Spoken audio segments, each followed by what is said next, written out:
नमस्कार आप सभी के लिए। ये आज आपका द हिंदू का एडिटोरियल है जो कि द हिंदू में पब्लिश हुआ है। सीधी सी बात है। तो है किस बारे में, सबसे पहले तो आप ये समझ लो, जो रिसेंटली 3 जो किसान बिल पारित किए गए हैं उसी के परिप्रेक्ष्य में ये पूरा का पूरा एडिटोरियल है। और बहुत टेक्निकल लैंग्वेज है, तो हो सकता है आपके लिए थोड़ी सी डिफ़िकल्टी हो समझने में, क्योंकि ये संवैधानिक थोड़ी सी लैंग्वेज है। लेकिन कॉम्प्रिहेंशन बेस्ड पे आपके लिए बहुत हेल्प करेगा। और अगर इस टाइप का कोई कॉम्प्रिहेंशन आ जाता है तो it would be helpful to you. ठीक है। तो ये इनका जैसे कि आप शीर्षक देख ही पा रहे होंगे, form act unwanted constitutional adventurism. Adventurism मतलब कहलाता है कुछ भी एडवेंचर करवा दिया, जैसे कोई एक लीक से हट के कोई काम कर दिया। ठीक है। तो अनवांटेड जिसकी कोई ज़रूरत नहीं थी, कॉन्स्टिट्यूशनल मतलब संवैधानिक, एंड एडवेंचरस मतलब एक ऐसी जिस चीज़ की ज़रूरत ना हो और उठा-पटक कर देना बेवजह में। तो इनके आप टाइटल से ही इस बात को अंदाज़ा लगा सकते हो कि ये किस बारे में बात करने वाले हैं। तो स्टार्ट करते हैं। और अगर आपने चैनल को सब्सक्राइब ना किया हो तो please hit the subscribe button. ये कुछ नहीं, अभी आपका आएगा एडिटोरियल के अंदर, तो हम लोग कवर कर लेंगे उसमें। तो the passage of the 3 farm act, जो पैसेज है 3 फॉर्म एक्ट का, वह parliament has led a constitutional debate. तो उसने एक कॉन्स्टिट्यूशनल डिबेट को क्या कर दिया है, शुरुआत कर दी है, या उसने आधारशिला रख दी है। कैसी constitutional debate? These act are farm of produce trade and commerce promotion and facilitation act 2020। जो फार्मर्स का जो प्रोड्यूस्ड है, प्रोड्यूस मतलब जो उत्पादन है, उनका प्रमोशन और जो फैसिलिटेशन है, एक वो वाला एक्ट। दूसरा है farmer empowerment and protection agreement on price assurance and farm service act 2020, एक ये वाला है। And the essential commodity amendment act 2020। तो ये 3 बिल जो पारित किए गए हैं रिसेंटली अभी संविधान में, और अब राष्ट्रपति की सहमति से वो कानून बन भी गए हैं, तो उन पर एक कॉन्स्टिट्यूशनल बहस छिड़ गई है। अब बहस कैसी छिड़ी है? Does the union government have the authority to legislate on what are rightful the affairs of state? तो यहाँ पर बहस इस टाइप की छिड़ गई है कि राज्यों के अधिकार और केंद्र के अधिकारों पर क्या, यहाँ पर इन्होंने क्वेश्चन मार्क खड़ा किया है, क्या जो यूनियन गवर्नमेंट है या केंद्र सरकार है, उनके पास इतनी अथॉरिटी है कि वो लेजिस्लेट कर पाए किसको? जो स्टेट के अफेयर्स हैं उनको, जो राइटफुली स्टेट के अफेयर्स हैं। राइटफुली स्टेट के अफेयर्स मतलब संवैधानिक उनको शक्ति प्राप्त है। Many state have question the constitutional validity of form act. बहुत से जो स्टेट हैं उन्होंने प्रश्न चिन्ह उठाया है किस पे? Constitutional validity. कॉन्स्टिट्यूशनल वैलिडिटी मतलब संवैधानिकता पर जो फॉर्म एक्ट पास करवाए गए हैं केंद्र सरकार के द्वारा, are reportedly exploring legal option, और एक्सप्लोर कर रहे हैं लीगल ऑप्शन, मतलब कंटिन्यूसली वो इसका विरोध भी कर रहे हैं और साथ ही साथ लीगल ऑप्शन भी तलाश कर रहे हैं। द इशू, मुद्दा क्या है यहाँ पर? Agriculture is the state subject in constitution. जो संविधान है, संविधान की जो स्टेट की सूची है या स्टेट का जो सब्जेक्ट है, वो उसमें एग्रीकल्चर स्टेट के अंतर्गत आता है। Listed as the entry 14 in the state list. तो स्टेट लिस्ट की जो 14 नंबर की जो एंट्री है उसमें ये बताया गया है, उसको लिस्ट 2 भी आप बोल सकते हो। यहाँ पर थोड़ी सी टेक्निकलिटी आपकी स्टार्ट होगी, तो आप सबसे पहले समझो स्टेट की जो लिस्ट नंबर 14 है वो, और लिस्ट नंबर 14 सॉरी हाँ एंट्री नंबर 14 जिसको लिस्ट 2 भी बोलते हैं। ठीक है। वहाँ पर जो इस बारे में जो एग्रीकल्चर के बारे में है वो बताया गया है। यहाँ तक आई होप क्लियर हो गया होगा। अब हम यहाँ से आगे बढ़ते हैं। This apart entry 26 in list 2। अब लिस्ट 2 के अंदर जो 26वें नंबर की लाइन है या एंट्री है वो क्या रेफर करती है कि trade commerce with in state. Trade and commerce जो भी स्टेट के अंदर होता है उन सबको क्या दर्शाती है कि उनके क्या रूल एंड रेगुलेशन होने चाहिए। जो भी व्यापार होगा राज्य के अंदर ही अंदर, उसको दर्शाती है। And entry 27 refer to the production supply and distribution of goods. तो यहाँ पर 3 चीज़, जो प्रोडक्शन है गुड्स का वो हुआ, और सप्लाई हुई और डिस्ट्रीब्यूशन, ये तीनों भी किसके उसी का 27वीं नंबर की लाइन में लिखे हैं। एंट्री नंबर 28 की बात करें तो मार्केट और फेयर के बारे में बात करती है, ये सिर्फ स्टेट के बारे में बात कर रहा हूँ मैं। For these reason intra state marketing in agriculture was always considered a legislative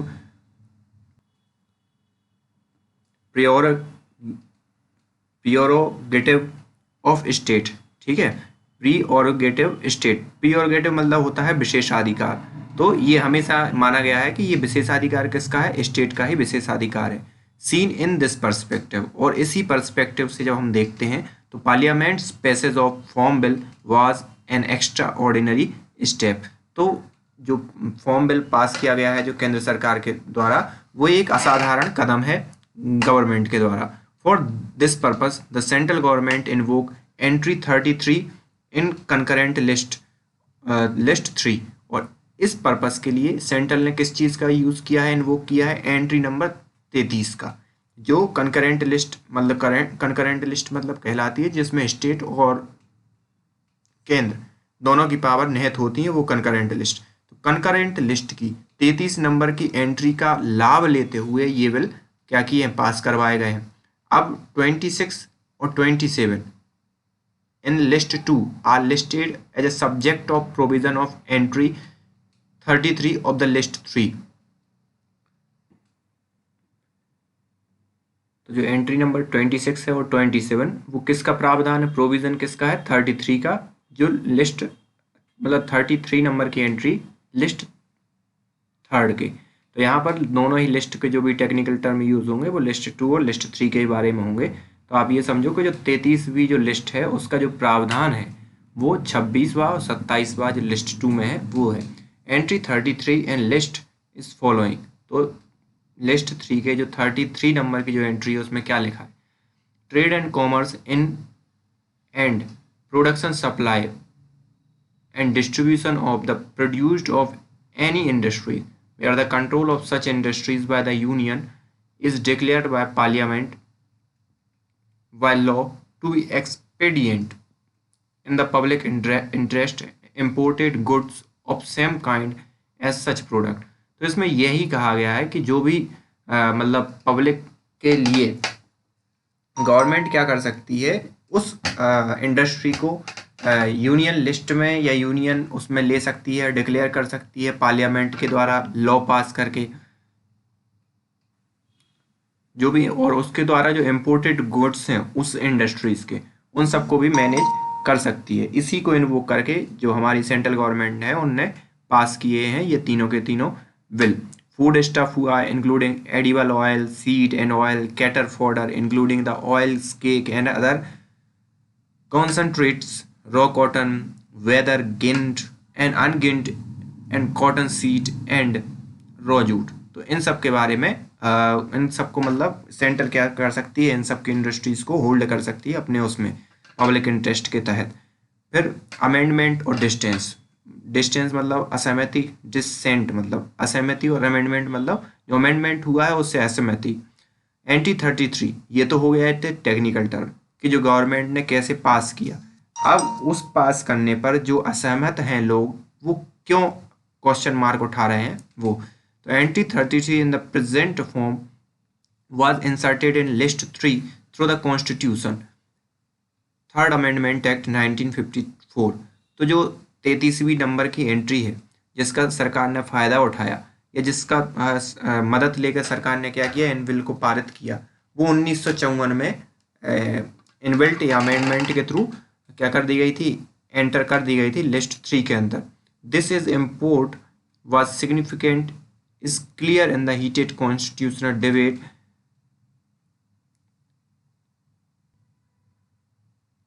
around the amendment. तो जो इम्पोर्ट जो हुआ वो सिग्निफिकेंट क्लियर था और उसमें बहुत सी डिबेट हुई उस समय जब ये क्या हुआ, अमेंडमेंट हुआ, मतलब इम्पोर्ट किया गया या इस चीज़ को डाला गया 3rd लिस्ट में, तो उसका बहुत मतलब डिबेट हुई और कहीं विरोध भी हुआ, कहीं सहमति भी हुई।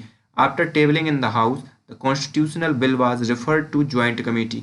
जैसे ही ये बिल आया तो उसी समय 1954 की बात हो रही है, तो ये बिल किसके लिए दिया गया, ज्वाइंट कमेटी के अंदर। In the joint committee there was severe oppositions to bill from 7 member. तो यहाँ पर ज्वाइंट कमेटी में 7 जो मेंबर है उनके द्वारा बहुत कठोर इस चीज़ का क्या किया गया, विरोध किया गया इस टाइप के बिल का, कि जो 33 एंट्री जो करवा दी गई उसका। NC Chatterjee, KC Raghavachari, A Krishnaswami, Parvathi Krishnan, Bimal Kumar Ghosh, V Venkataraman and Harish Chandra Mathur in the, ये सब वो थे कि जो विरोध कर रहे थे या असहमति जाहिर कर रहे थे कि ऐसा नहीं करना चाहिए। In the final report these member also wrote an important note of distance, और इन सभी ने अपनी अपनी असहमति का एक कारण लिखा सातों के सातों ने जब इसमें फाइनल रिपोर्ट बनाई गई। The contentions of distance was the following.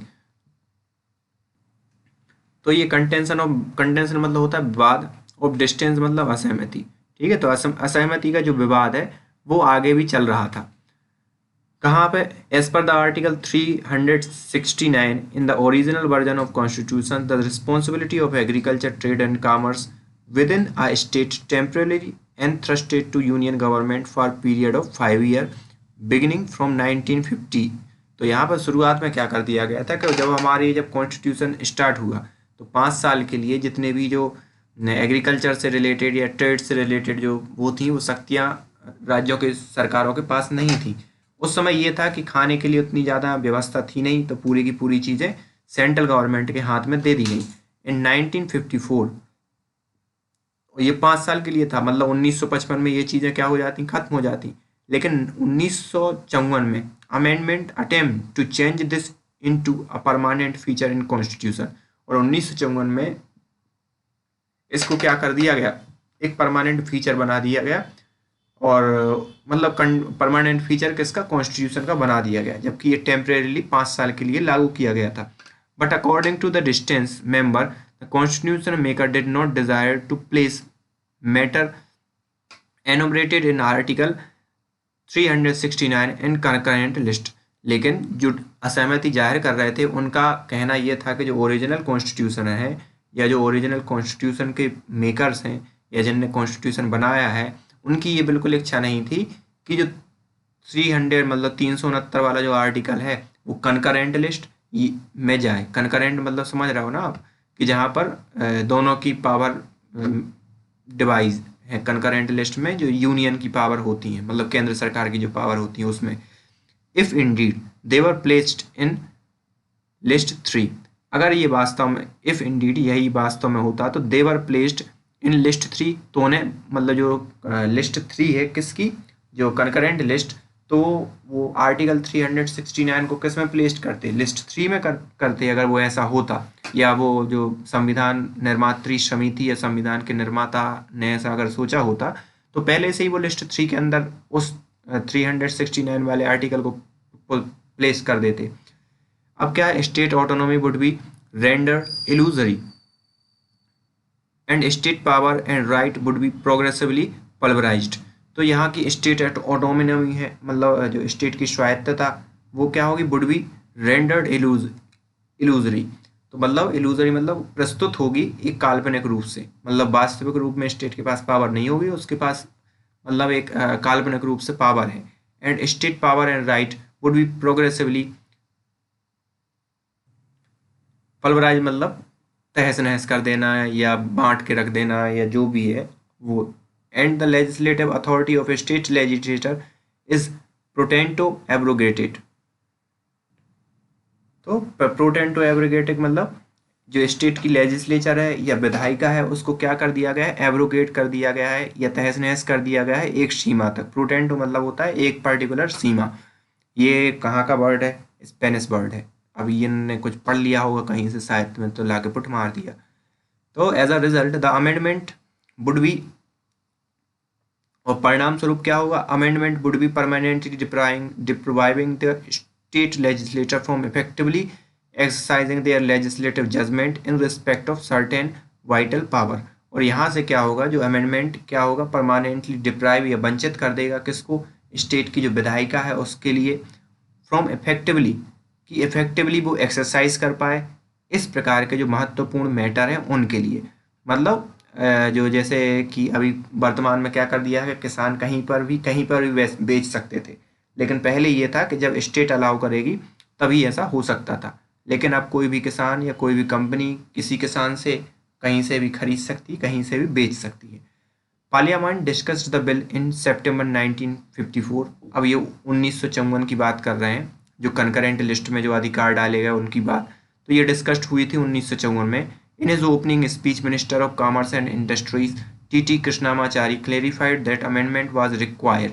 तो यहाँ पर उस समय जब पहली स्पीच जब दी थी तो टी कृष्णामाचारी ने कहा था कि जो अमेंडमेंट है वो रिक्वायर्ड था, जरूरी था, because many state were deficit in food production, क्योंकि बहुत से स्टेट ऐसे हैं कि फूड प्रोडक्शन में बहुत घाटे में चल रहे हैं। And centre had to safeguard the interest of the weaker unit in this union.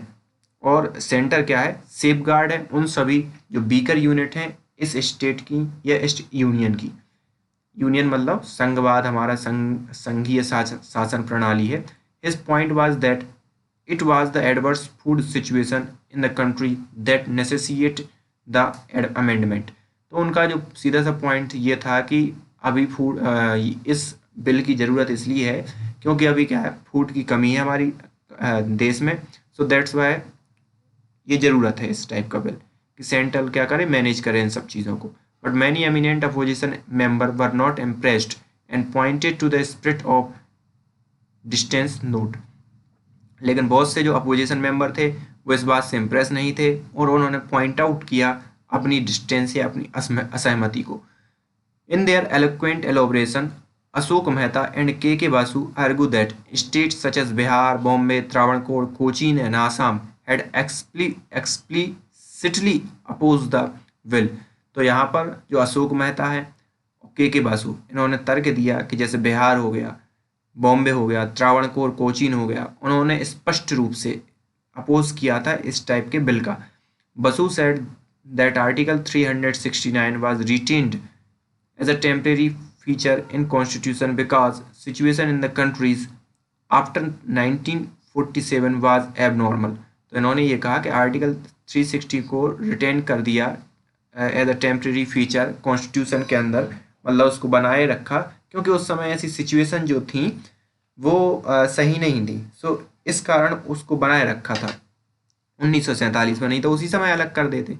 And the food situation was very bad, और उस समय जो फूड की सिचुएशन थी वो बहुत ही ख़राब थी। But the constitution maker knew that the situation would return to normal in few year. लेकिन जो कॉन्स्टिट्यूशन के जो मेकर थे या निर्माता थे वो जानते थे कि कुछ समय बाद ये सिचुएशन क्या होंगी, वापस सही होंगी या पटरी पर आएंगी। That was why they did not waste the listed power with the center or more than 5 years। इसी कारण ये था कि उसमें उन्होंने सेंटर के लिए 5 साल से ज़्यादा पावर नहीं दी थी। Hence it conversion into permanent provision was unwarranted। और उनका जो कन्वर्जन है into permanent provision वो unwarranted था या बगैर किसी गारंटी के था। फिर क्या है, Ashok Mehta warned that if the central truly wanted control on trade and commerce in state। तो अशोक मेहता ने उसी समय ये कहा था कि अगर सेंटर वास्तविकता में ये चाहता है कि जो वाणिज्य है और जो कॉमर्स है, ट्रेड, व्यापार और वाणिज्य जो स्टेट का है उस पर क्या करे, कंट्रोल कर ले, then over time it would also want to have control over the crop planning and cultivation. तो बाद में सेंटर ये हमें ये भी सोचेगा कि जो क्रॉप प्लानिंग है और जो कल्टीवेशन है उन पर भी क्या सेंट्रल क्या करे, कंट्रोल करे। Thus the bill would lead to an expensive encroachment of right of state। तो ये जो बिल है जो वर्तमान में पास हुआ है वो उसका जो एक्सपेंडिव मतलब उसका बड़ा या फैला रूप है कि जो स्टेट के जो राइट है उनको क्या कर दिया, एनक्रोच कर दिया या खरोच दिया। A progressive halogen of state power, और एक प्रोग्रेसिव एरोजन है स्टेट पावर की, मतलब एक नेक्स्ट कदम है स्टेट की पावर का एरोज करने या उनको खरोच करने में। The possibility of side stepping of democratic process, और जो पॉसिबिलिटी है कि साइड स्टेपिंग कर दी जाए जो डेमोक्रेटिक प्रोसेस है उसकी भी। साइड स्टेपिंग मतलब समझ रहे हो ना कि जो एक्स्ट्रा पार्ट होता है लकड़ी का या किसी भी चीज़ का तो उसको हम क्या कर देते हैं, अलग कर देते हैं जिससे मेंटेन हो जाए हर चीज़। According to K Basu, passage of the bill would transform the Indian constitution to a unitary constitution. और उन्होंने के बसु ने ये कहा था कि जो पैसेज है बिल का, तो वो क्या कर देगा, जो हमारी संघवाद या फेडरलिज्म का जो वो है उसको ये कन्वर्ट कर देगा यूनिटरी कॉन्स्टिट्यूशन में इंस्टीट्यूट ऑफ फेडरल कॉन्स्टिट्यूशन। तो जो संघवाद है उसकी तरह नहीं बल्कि एक यूनिटरी वो बना देगा। And reduced all state power into municipal powers, और जो भी स्टेट की पावर है वो लगभग स्टेट की पावर है वो एक नगर निगम की पावर के बराबर हो जाएंगी। A reactionary legislation was being introduced as innocuous piece of legislation. और जो भी रिएक्शनरी लेजिस्लेशन है वो किस हिसाब से देखा जा रहा था, इंट्रोड्यूस हुआ था कि ये एक अहानिकर मतलब किसी को भी हानि नहीं पहुंचाने वाला लेजिस्लेशन है उस समय। Now with standing the strong distancing points the bill was passed, और उसके साथ ही बहुत ही असहमति के बाद भी वो बिल क्या हो गया था, पास हो गया था 1954 में। But history appear to have proven the dissents right, लेकिन हिस्ट्री ने जो डिस्टेंस की जो राइट्स हैं, जो डिस्टेंस का राइट है वो प्रूव कर दिया है वर्तमान में।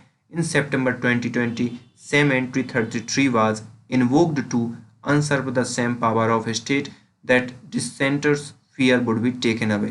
तो जो उस समय जो डिसेंटर या जो असहमति वाले लोग थे उनको जिस बात का डर था वही चीज़ आज सितंबर 2020 में घटित हो गई। व्हाट द जुडिशरी सेड, अब यहाँ पर जुडिशरी ने क्या कहा। इन मैनी टाइम मतलब अलग अलग जो केस हैं उनमें क्या कहा। In many of its judgment after 1954 the supreme court of India have held the legislative power of state in intra state agriculture marketing. जो एक स्टेट से दूसरे स्टेट में जो मार्केटिंग होती है उसमें सुप्रीम कोर्ट ने समय समय पर जो स्टेट हैं उनके पावर को वैध करार दिया है, उसमें किसी भी प्रकार से सेंटर के हस्तक्षेप को अवैध करार दिया। Most notable was that ruling of the 5 जज कॉन्स्टिट्यूशन बेंच। तो एक इम्पोर्टेंट ये केस बता रहे हैं कि 5 बेंच ने इस केस को देखा था।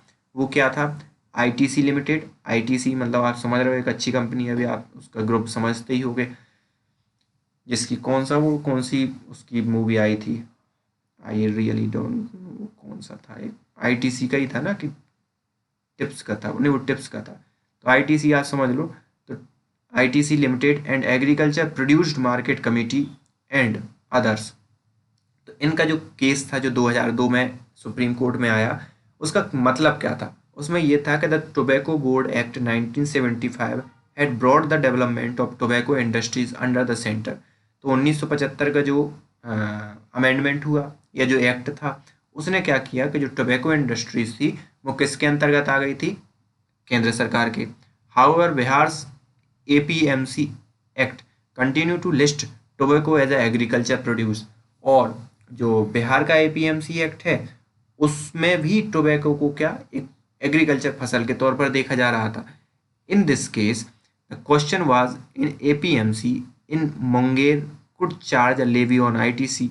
तो इस केस में एपीएमसी के केस में जो मुंगेर मतलब बिहार की जो एपीएमसी है वो चार्ज कर सकती थी किसके लिए, आईटीसी पर, क्योंकि आईटीसी वहां से रॉ मटेरियल लेती थी जो तेंदुपत्ता वगैरह आता है, for the purpose of unprocessed tobacco leaf from grower. तो वही तो an earlier judgment had that the state APMC Act will be repugnant to Central Act and hence was ultra vires।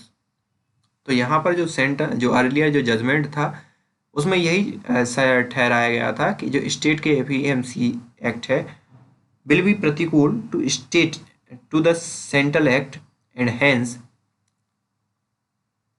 was ultra vires. तो यहाँ पर उन्होंने यही कहा था कि जो स्टेट का APMC एक्ट है और सेंट्रल का भी एपीएमसी एक्ट है तो वो एक अल्ट्रा वायरल मतलब टैक्स पे टैक्स टाइप की बात हो गई कि दोनों की आप क्या मतलब क्या चाहते हो कि स्टेट पर भी वो हो गई और वो तो एक अल्ट्रा वायरल की तरह उनको लिया। बट द कॉन्स्टिट्यूशन वेज upheld the validity of state APMC act. लेकिन कॉन्स्टिट्यूशन बेंच है उसने जो एपीएमसी एक्ट है बिहार का उसे सही ठहराया and rule that market fee can be charge from ITC under the state APMC act. और जो मार्केट का जो चार्ज है वो राज्य सरकार वसूल सकती है आईटीसी से जो भी एपीएमसी एक्ट है उसके तहत। State law become repugnant only if the state and centre enact law on the same subject matter under the entry in list 3।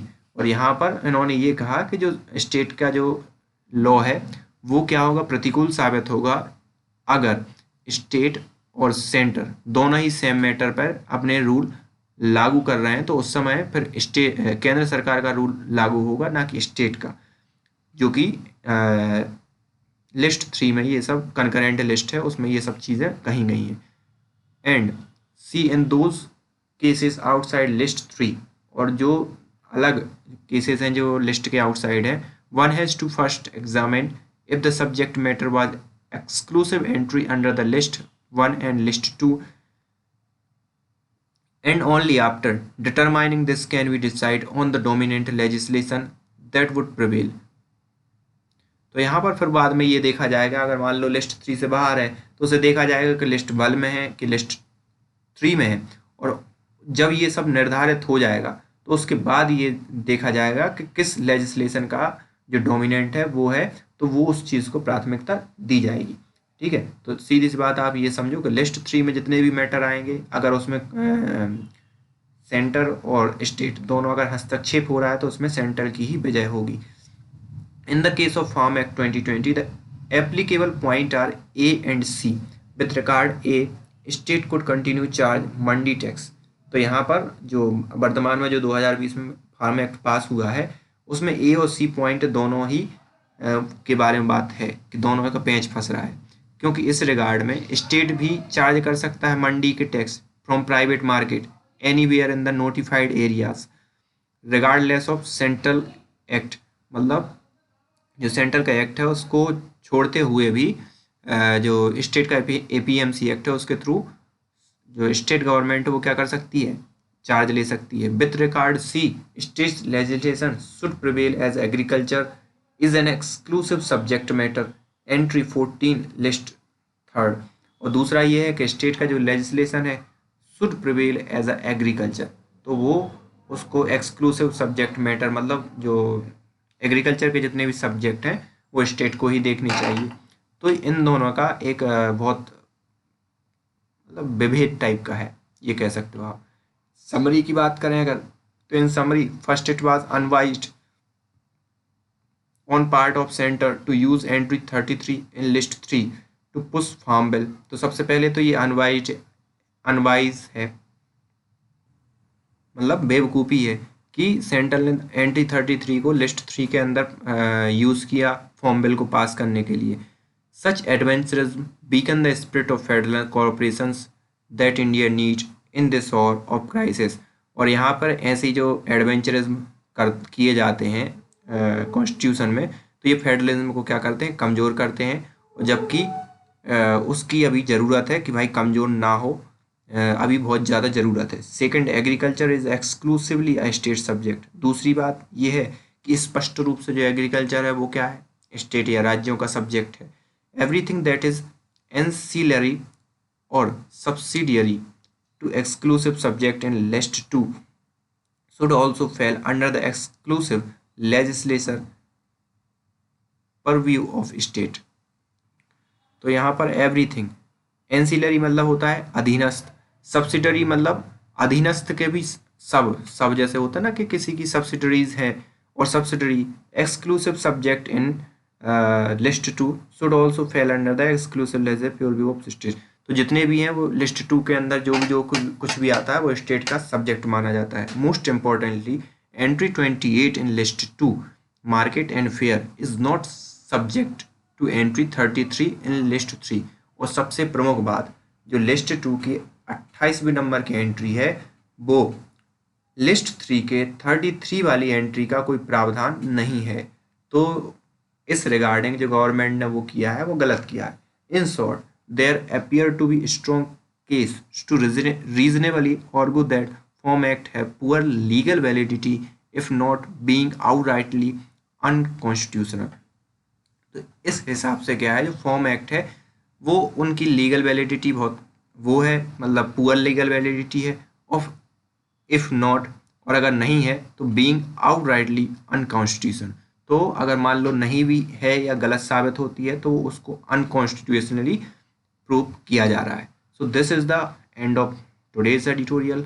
I hope you enjoy this editorial. थोड़ा technical था लेकिन ठीक है, अगर आप पढ़ रहे हो कंटिन्यूसली, आपके अंदर वो है, तो you can patient you can patience yourself. Thank you for this.